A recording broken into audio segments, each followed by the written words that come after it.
Kim Kesti, Creative Director here at Fun Stamper's Journey, and I'm super excited to be here in the video studio to film some really fun tips and techniques. And what are they about, might you ask? This time it's all about our brand new Stamp of the Month. We are launching a brand new club called Stamp of the Month from Fun Stamper's Journey, and it's January 2019, and our very first stamp set that we're launching is called Key to My Heart. It is so much fun. We are going to load up our gallery with tons of samples, but I thought it would also be fun to drop in here and just kind of walk you through a few tips and techniques. I'm going to show you some of those for 3 different cards today, just to kind of give you that extra creative boost that you might need to really make the stamp set come to life. So super happy to be here, and let's take a look at the stamp set. Oh my gosh, it's so cute. Check it out. It is called Key to My Heart. And if you have not already subscribed, you definitely might want to consider it, because this is a stamp set that I think you are going to use over and over again all year long. Now, it's got a tiny bit of a Valentine look to it, but that really is just more of a coincidence. We don't typically do our Stamp of the Months to be seasonal or whatnot, but this one actually works well for Valentine, but absolutely can be used the entire rest of the year. Just love it. It's so much fun. So let's check out one technique that I'm going to show you, and I'm going to start with that really cute image of the wings. So let me stamp that out for you. First of all, let's just talk about the stamp real quick before I dive in too much. It's a full-size red rubber stamp, which means it's got all 10 stamps, and they're all indexed, so they have the indexing on the back, and they're all deeply etched red rubber. Fabulous quality on these stamps. They're all made in the US, and we just love stamping with red rubber. If you have not done that, or maybe haven't done the red rubber in a while, I think you're going to fall in love again. You just get such good, crisp images. I just adore stamping with red rubber. Okay, so I'm just loading up this first stamp with our black licorice ink. So this is one of our very basic inks here at Fun Stamper's Journey. You can see mine is well loved, that's for sure. It's just a really good, strong, basic black. And I'm going directly to our whipped cream cardstock here. Just giving some nice even pressure for this guy. And there we go. So pretty, right? If I get my arms out of the way here. So what I thought it would be fun to do, there's so many different ways you can treat these wings, from the very simple, you could leave them white, you could add a little bit of sparkle to them, have some fun that way. But I thought I would kind of do a little bit of shading. So what I've got right here is our watercolor pencils. Now these are also a Fun Stamper's Journey product, and they come in a pack of 48 different colors, absolutely gorgeous. And what I've done is I've picked kind of 3 that go in different degrees of lightness. So we've got a pale aqua, a medium, and a darker. So those are the 3 colors that I'm going to use for these cute little wings. I've also got one of our blending brushes right here, and this just has plain water in it. Super easy. And let me go ahead and pull some of the color from the watercolor pencils. I like to do this. Just kind of gives me some control on pulling the color out. So I'll just get that tip of the pencil wet, and then just by stroking my brush across it, will start pulling color. Move that guy across. I'm going to start with the lightest color pencil on the very first row of feathers here on my wing. And I actually think I'm going to do 2 rows of feathers, because then it'll leave me the chance to do the gradation here. So again, your watercolor doesn't have to be perfect. It can be just a little bit fun and messy. So I'm switching to my medium pencil right here. By the way, if you want to know the numbers of these, that first one was number 23. And now I'm moving to 22. So this is kind of a medium aqua color. Again, pulling color from the pencil. So you can see that this goes just a little bit darker, and I'm doing the next 2 rows of wings here. You can also layer the watercolor pencil. That's fun. That gives you that little bit deeper tone. So you can kind of see it coming to life already. You can also take your pencil here and just bring it in a little bit darker by applying it right to the paper and then using your brush to smooth it. So I'm happy with that medium color. Oh, Roy's got some fun close-ups there. By the way, let's take a minute and say hi to Roy back there. Roy, can you show yourself? Because I'm not alone in the video studio here today. I'm not very bright today. Oh, he's not very bright today. Oh, there he is. Hi, Roy. Roy is our amazing video master back there, and he takes care of us here in the studio, filming all of our videos. It's so fun. So now I've got my darkest color teal, and just to let you know, this is color number 20, pencil number 20. And so see how it's kind of coming to life with the darker tones? Love that. So we're kind of going from light to medium to dark. Now this is kind of a fun thing, and it's not any kind of technical tip or anything, but to finish shading the rest of the wings, all I did was I put a little bit of extra water on my little palette. By the way, this is one of our clear blocks. I love using them for palettes. And then I kind of mixed all three of those colors together. I know, super technical, right? And then I used that to finish coloring the rest of my wings. So it just kind of ended up being sort of a medium tone. But I did want to get that outside part of my wings. And then I could do any other blending I want. Again, if I want this darker tone to be a little bit darker, I can color in a little bit. If you've never used watercolor pencils, they're really fun. I encourage you to give them a try. So, got the tips of those feathers a little bit darker. Kind of blend them in. So what do you think? Kind of fun, right? Again, you don't have to be an amazing watercolor artist or anything like that, or even to have that much experience to get really a fun effect. So, this particular stamp set does have an optional matching die that you can pick up if you want to. Otherwise, you can grab your fun little shears and just go ahead and trim around this. And then I'm going to set this aside, and I'm going to show you how I do the background for my card. And then I'll do the big reveal and show you my finished product. So I thought I would take some of our Cool Pool cardstock, which is, again, matches the colored pencils beautifully. And I'm going to layer up these panels, but since that doesn't show very good, right, the tone on tone, I thought it would be fun to come in here and add a little bit of inking around the edge of this panel. Now this is just, again, a really basic technique, but super effective. So I've got one of our larger daubers here, and I've got the little dauber sponge on it. And I'm just going to come in and grab some ink from our Cool Pool ink pad, and this is exactly the same normal ink pad that I was using earlier. And then just kind of in a circular motion, just come in from the edge. I like to start on my scrap paper or my grid paper and come into the project, right? Then I don't get those kind of funny, weird brush strokes or sponge strokes. And then keeping my dauber moving in a circular motion, I just go ahead and add some fun contrast to the edge. You could call it distressing, you could call it ink blending. No matter what you call it, it's certainly fun to do and quite easy. And again, you kind of just want that smoky look where you have just that fun blending going on. You can smooth this a little bit more if you want. You know, work with it till you're happy. And then now you can see that when I bring it back on top of my original panel, it really pops. So now you've got that really great look where the Cool Pool just got that little bit of darkness, a little bit of, again, ink distressing that makes it really pop. So how about a big reveal? You guys ready? Let's show you the first card project that we made with this darling stamp set. This card has the sentiment, "You are one of a kind." And again, I just love it. I love how it really is not just for Valentine's. It can be for any kind of occasion. We just stamped the sentiment here. There's our wings with that darling little watercolor on it. Super easy. And then I took one of the keys from the stamp set, and then I just went ahead and embossed it with white powder on black cardstock. So that really makes that key pop. So love it. Added a few little sparklies, a few of our little rhinestones. This border die is really cute too. I layered it here, and that's from one of our border basic sets. Love that. Just kind of add a little femininity, a little frilliness to the bottom of the card there. And it's on a white card base, so super simple, super fun. It looks like it's kind of complicated, but really when you take a look at it and break it down with all those little steps, super easy to do. All right, so fun. Okay, I'm excited. Can you tell I'm excited about Stamp of the Month? I love it.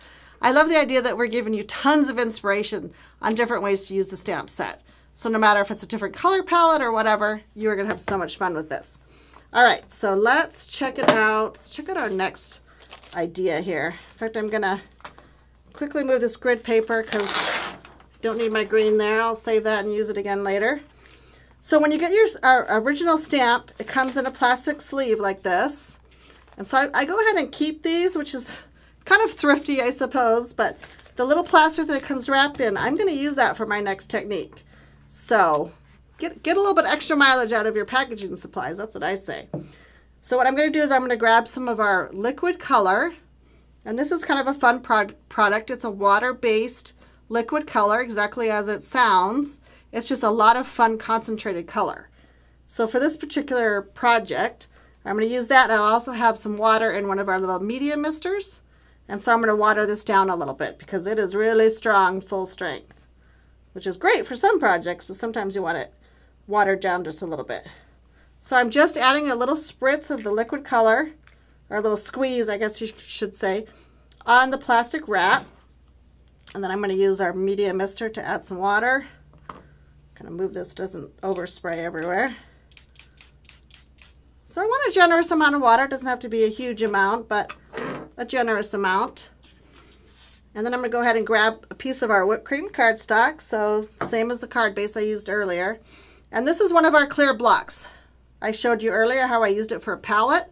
Now I'm using it again in a unique way. And this particular block is block E. I don't know if you can tell so much of the video. I'll move it there. Oh yeah, you can see. Block E. Anyway, we have blocks of these in many different sizes. I think we have 11 different sizes. Wow, Roy is good at those close-ups. He's like, I love my RoboCam. So anyway, this particular block is perfect because I want to add this color to my card base. And when I hold the block here, I can see that it's about the right size to give me a fun block of color, okay? So our blocks do have grids on one side. So for this technique, let's use the side that does not have the grid. Because guess what? It's going to be easier to clean afterwards. That's really the only reason. So I'm going to use the non-grid side. And then I'm basically going to dip the block right into this puddle. Maybe kind of squish it around a little bit. I don't want it too watery. I might move the color around a little bit. And when I have enough on my block where I'm happy with it, I'm just going to pick it up. Maybe get a couple of those drips off. And use it as a stamp right in the middle of my card panel. Now, I'm not too worried about this being exactly centered because I'm going to trim it down a little bit when I'm done. But check it out.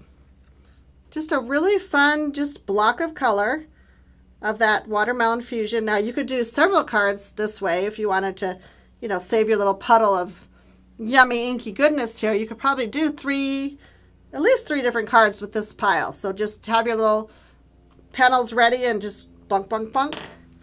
Go ahead and do a few extras. I'll save that, and I might do that in a little bit. So this is just a fun card base. It just kind of gives you that watercolor look, but how easy was that? No measuring, no anything like that, just using the block and picking up the color. So now I went ahead and also pre-stamped a couple of little images from the set. See if I can pick them up here. I've got one of the cute locks. Let me bring the stamp set back in. I've got one of the cute locks. You have a closed lock and an open lock, so super fun. And then I have one of the keys. Now this time I did use the matching die set to cut these out, but if you don't have that, you can fussy cut. And then what I'm going to do now is kind of fun. I'm just going to take our Journey glaze. This is one of our very favorite products. It's a really fun dimensional glaze. And I'm just going to add some little accents to our cute little stamped images here. I'm going to make sure I got it open here.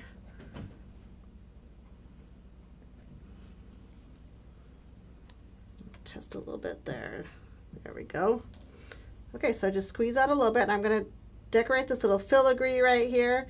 You could do as much or as little as you wanted. You could even do the entire, thing if you wanted, but I'm going to do the little keyhole, and then I'm going to do a few little accents on the key.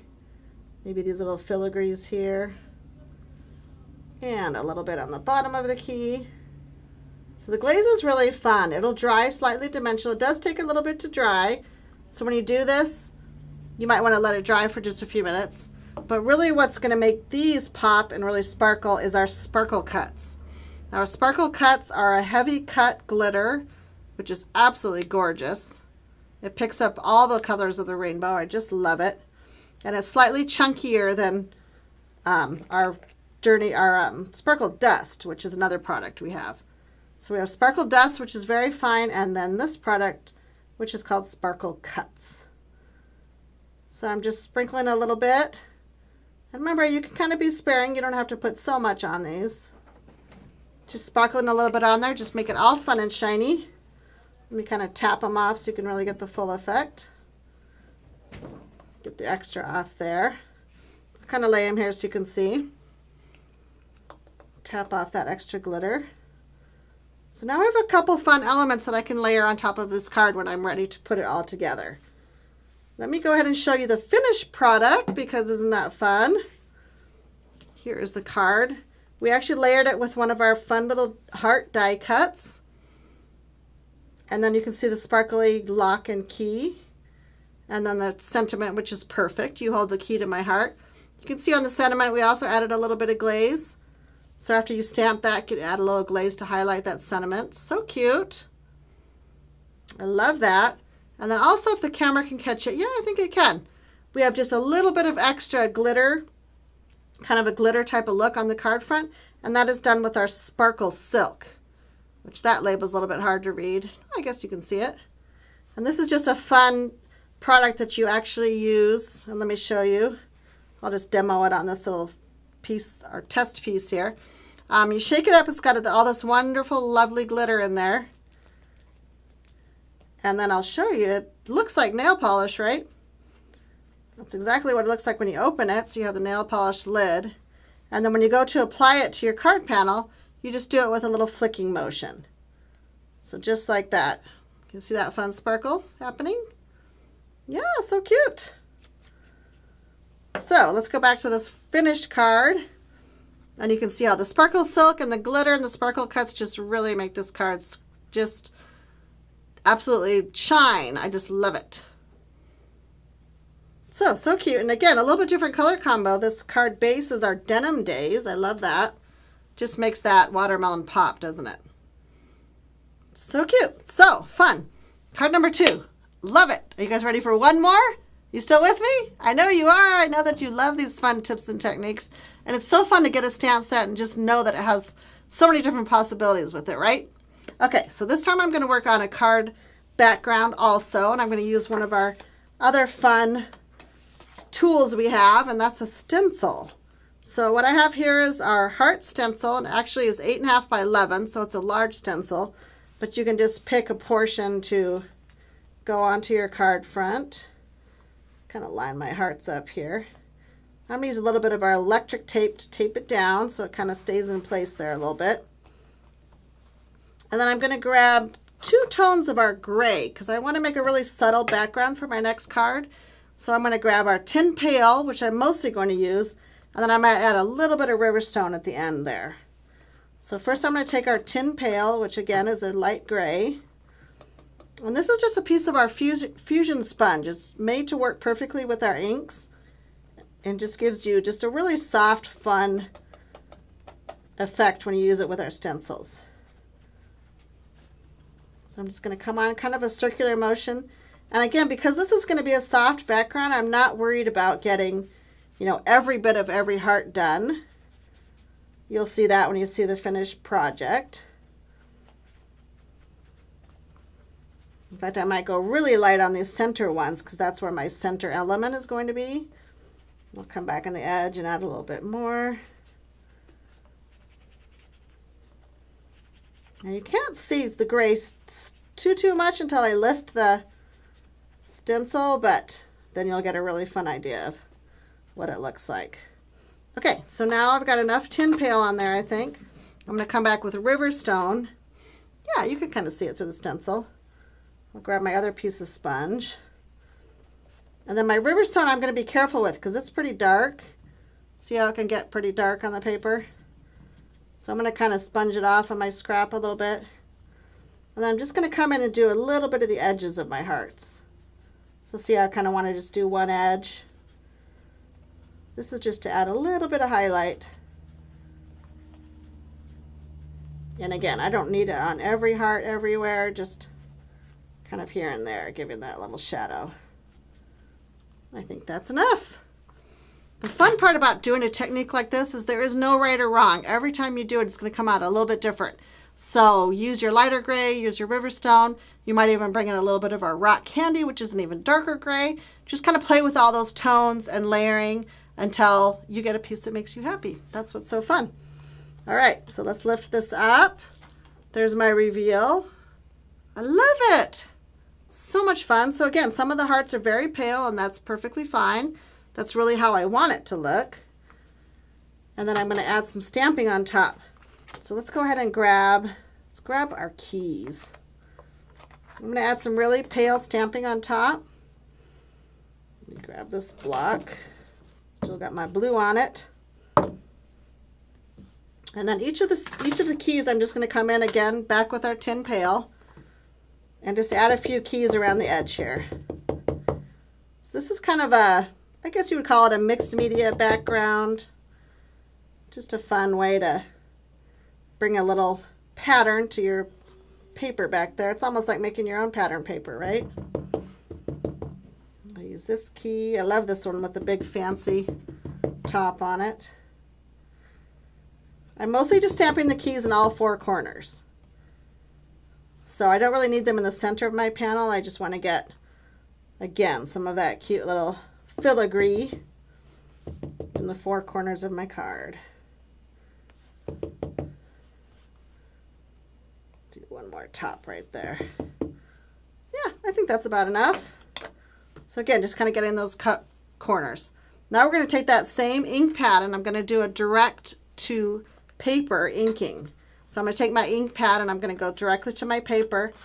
And I'm just going to kind of do some swiping. Now this is kind of an old aging technique that if you've been a stamper for a while, you've probably done this. But I love how it just gives that extra dimension on your back panel here. So again, as much or as little as you want, you can kind of come in and just swipe it however you want. Sideways, back and forth. Again, mostly concentrating on the edges. Love that. And now we're going to add a little bit of our other colors of silk. Our silk comes in quite a few different colors. This happens to be a cool pool, and here we have a silver. So I'm going to add those two just for fun. And again, just a light flicking motion, kind of getting around the edges a little bit. I'll bring in some silver. So you can see how this is really just getting that fun dimension with all the different products on it. I love it. Now, one more thing. I'm going to go ahead and bring some of our watercolor pencil back in my block. And this time when I ink up my watercolor pencil, or I should not say ink it up, but pull the color from it, I'm just going to use it to kind of flick it on my card front. So this is going to be a little bit different look than the silk. In fact, I kind of want a little bit bigger puddles. So I'll be pretty strong with my flicking. So see how that adds just that little bit more messy mixed media watercolory look. Love it. Okay, so I went ahead and pre-stamped some of the wings, those same wings we used earlier, and I stamped them on vellum. So this does take a few extra minutes to dry when you're stamping on vellum. So I did it probably about an hour ago. I couldn't decide at first if I liked the wings stamped in black. They pop pretty good on there, or if I wanted them stamped in Riverstone. So I think I decided I liked the black. So one more kind of fun little tip to add a little bit more color before I show you the finished card. We're almost there, I promise. I'm going to go ahead and ink my wings up again with Cool Pool. So that's the same color silk we just used. And I'm going to add a little bit of color behind where I'm going to put the vellum. So I'm stamping these guys in Cool Pool, these wings, right in the center of my card panel. So now when I go ahead and layer my black on top, you're going to see just a little bit of color underneath. You see that kind of creates a little shadow look. I love that. So there's the Cool Pool. And here's a little shadow on top. So super fun. Let me go ahead and show you the finished project. You've also got our cute little open lock on it. And check out that background. Isn't that fun? So you can see the stenciling and the fun little stamping in the corners. And then the little vellum wings. And check it out. You've got the little cool pool one stamped underneath. And this is the watercolor pencil, the little bit bigger droplets. Got even bigger than the time I just did it right now. And then some of our cute little accents, some sequins and a couple little enamel dots. This card really looks complicated. It does have quite a few different steps. But I love the finished product and how it just looks like you just spent hours on it. And literally, I did that background in what? Probably 5 minutes or so as I spent time here with you on this video. So super fun. This is just stamped in black and again, just cut out, and the sentiment is embossed with white powder, and it's just super simple. The finishing touches are, the most complicated part is definitely the background. So awesome. Let me just bring all 3 cards back in that I walked you through because it's kind of fun to have that grand finale. Ta-da. Grab this one right here. Kind of got my little inky mess here, but I love it. I might as well pop the stamp set in there too. So then we can get one last little grouping of all the projects and the stamp set. And I just want to remind you that on the gallery, when you visit funstampersjourney.com, you can go ahead and /SOTM, which, yes, you know it stands for Stamp of the Month. Or you can find it when you just visit the website on the homepage. But as soon as you click to that page on our website, you're going to find everything you want to find out about the stamp set. You're going to find the gallery. This video will be embedded there. You'll find the button to subscribe for the kit, of course, the most important thing, right? So all that information is going to be found on our website, which I hope you'll visit. And there's so many other fun things on our blog. We post almost every day on our blog. So much fun, because we really love to join with you bringing paper to life. So I hope you enjoy this month's Stamp of the Month. Thanks so much.